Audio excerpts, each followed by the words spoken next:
Assalamualaikum warahmatullahi wabarakatuh. Perkenalkan, nama saya Sherima Elza Putri dengan NIM 2248 Di sini saya akan menampilkan video tentang teknologi bahan alam. Materinya tentang ekstraksi minyak atsiri, fraksinasi dan isolasi, pemurnian dan komputasi bahan alam. Yang pertama ada ekstraksi minyak atsiri. Minyak atsiri atau essential oil adalah senyawa aromatik yang mudah menguap dan diekstrak dari bagian tanaman seperti daun, bunga, kulit, batang, akar, atau buah. Minyak ini banyak digunakan dalam industri parfum, kosmetik, farmasi, makanan, dan aromaterapi. Komponen utama minyak atsiri adalah terpena, alkohol, ester, aldehid, keton, dan fenol. Faktor yang mempengaruhi kandungan minyak atsiri yaitu ada jenis tanaman dan bagian yang digunakan, waktu dan cara panen, kondisi penyimpanan bahan, metode dan kondisi ekstraksi. Metode ekstraksi minyak atsiri. Yang pertama ada destilasi uap, yaitu metode paling umum yang digunakan. Uap air yang digunakan untuk mengangkat komponen volatil dari tanaman.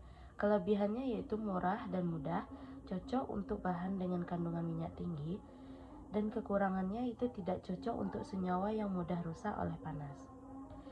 Yang kedua ada hidrodestilasi, yaitu variasi dari destilasi uap di mana bahan tanaman langsung dengan air dan dipanaskan. Umum digunakan untuk bahan keras seperti akar atau kulit batang. Yang ketiga ada solvent extraction. Digunakan untuk bunga yang sensitif terhadap panas, misalnya mawar melati.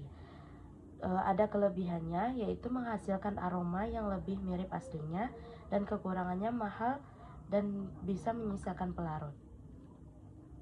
Yang keempat ada cold pressing atau ekstraksi dingin. Metode mekanis yang digunakan khusus untuk sitrus. Umumnya digunakan dalam industri makanan dan parfum.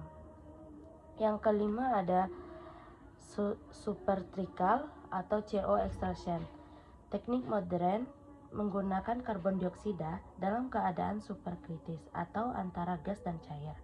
Kelebihannya yaitu sangat murni, tidak ada residu pelarut, cocok untuk industri farmasi dan makanan.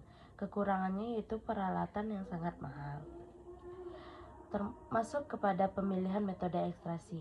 Pemilihan metode ekstraksi tergantung pada sifat fisiko-kimia bahan seperti sensitivitas terhadap panas, tujuan akhir atau industri makanan versus parfum, biaya dan skala produksi.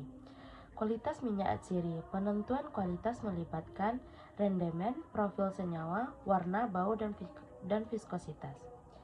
Yang kedua itu ada fraksinasi dan isolasi.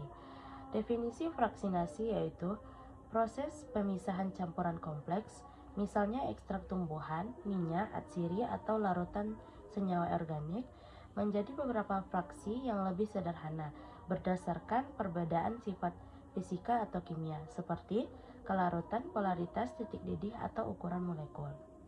Tujuan fraksinasi yaitu mempermudah identifikasi senyawa aktif dalam campuran, mengkonsentrasikan senyawa target, menyingkirkan senyawa pengotor atau tidak diinginkan, menyederhanakan campuran sebelum isolasi atau pemurnian.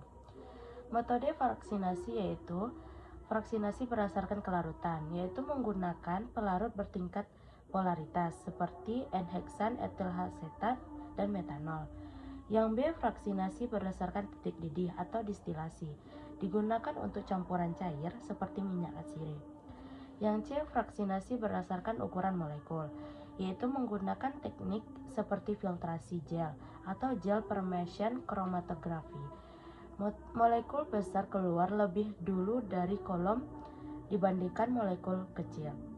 Yang D, fraksinasi berdasarkan polaritas atau kromatografi. Misalnya, kromatografi kolom menggunakan fase diam polar dan pelarut nonpolar bertingkat. Digunakan untuk pemisahan senyawa dengan perbedaan polaritas.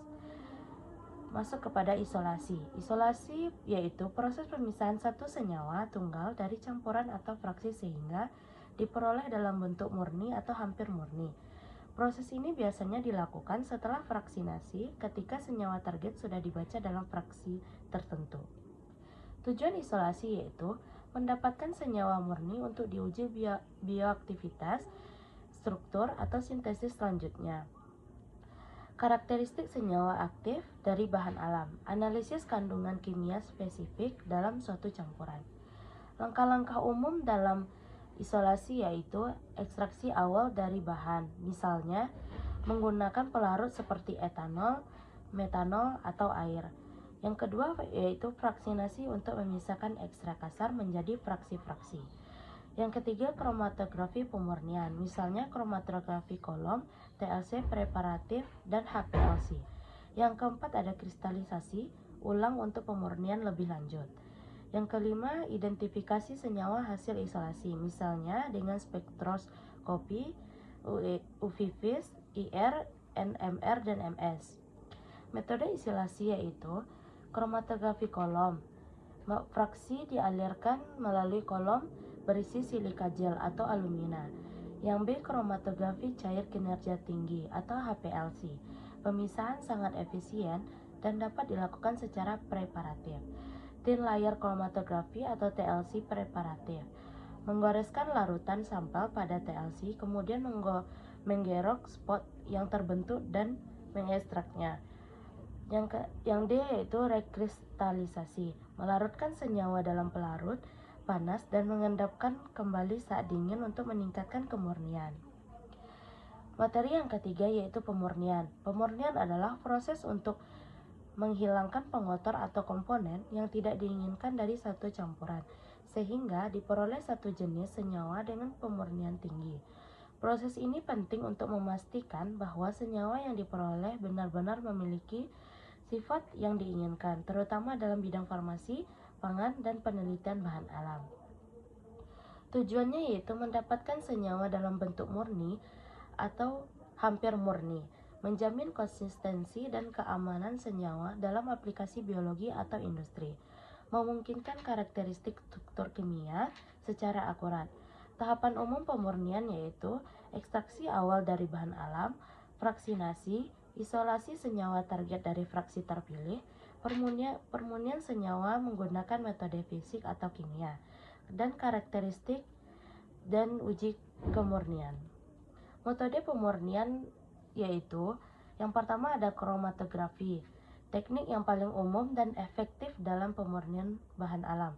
Yang kedua ada kristalisasi atau rekristalisasi, yaitu pemurnian senyawa padat dengan melarutkan dalam pelarut panas dan mendinginkannya. Pemilihan pelarut sangat penting atau harus melarutkan senyawa saat panas, tidak saat dingin. Yang ketiga ada destilasi, digunakan untuk senyawa cair atau campuran yang sangat menguap. Yang keempat ada sublimasi, yaitu untuk senyawa padat yang dapat berubah menjadi gas tanpa mencair. Digunakan jika pengotor tidak ikut menyublim.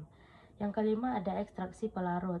Jika senyawa target memiliki kelarutan berbeda dari pengotor, digunakan dalam kombinasi dengan metode lain.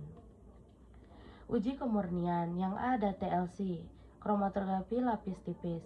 Jika hanya satu noda terlihat, indikasi kemurniannya. Yang B ada HPLC, senyawa murni menunjukkan satu puncak tajam. Yang ketiga ada spektroskopik, 4 titik leleh atau titik didih, yaitu senyawa murni memiliki titik leleh atau titik didih yang tajam. Masuk ke materi yang keempat, yaitu komputasi bahan alam. Komputasi bahan alam adalah penggunaan metode komputasi atau simulasi pemodelan dan analisis data untuk menjelajahi struktur kimia senyawa bahan alam, memprediksi aktivitas biologisnya, mendesain senyawa derivatif, mempersingkat proses penemuan obat atau senyawa bioaktif. Tujuan komputasi bahan alam menghemat waktu dan biaya dalam screening senyawa, menyaring senyawa bahan alam yang paling potensial untuk dikaji lebih lanjut secara eksperimental, memprediksi cara kerja senyawa pada target biologis, misalnya enzim dan reseptor, menganalisis interaksi molekul, misalnya senyawa dengan protein, menilai farmakokinetika dan toksisitas senyawa sebelum uji laboratorium. Langkah-langkah umum komputasi bahan alam Yang pertama yaitu pemilihan target biologis, misalnya enzim patogen dan reseptor. Pengumpulan struktur 3D target dari PDB, protein data bank. Yang ketiga, pemilihan atau screening senyawa bahan alam. Yang keempat, persiapan ligand dan target. Yang kelima, molekular docking untuk mencari senyawa dengan afinitas terbaik. Yang keenam, ada analisis hasil docking. Yang ketujuh, prediksi admitox. Selanjutnya, simulasi dinamika molekul dan interpretasi dan validasi hasil secara eksperimental. Kelebihan dan keterbatasan. Kelebihannya yaitu cepat dan hemat biaya, bisa menyaring ribuan senyawa sekaligus, tidak membutuhkan senyawa dalam bentuk fisik, cocok untuk penapisan awal atau virtual screening.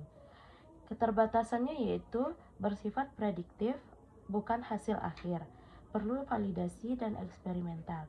Hasil tergantung kualitas, struktur, dan parameter input. Tidak mempertimbangkan kompleksitas biologis penuh, misalnya efek metabolit.